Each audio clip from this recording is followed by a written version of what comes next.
CANBUS systems. So controller area networks are normally used for inverter systems, BMS communication between the battery BMS and then obviously the inverter. You'd use the CAN communication protocol. So what CAN is a 3.6 volt high and normally a 1.2 to 1.5 volt low.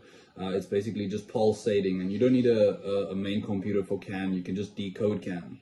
So it's all a bus, and what a bus system means is all on a common line. CAN bus normally gets terminated with a 120 ohm resistor to reduce reflections in the communication protocol. So yeah, this is the basics of CAN. CAN is the most used lithium BMS protocol currently in South Africa. So it's just two wires. You just basically check what's CAN high and CAN low on your inverter and your battery. You connect it up, and you just ensure also that your inverter can decode what your battery is reading. You must make sure the software of the inverter can decode the CAN.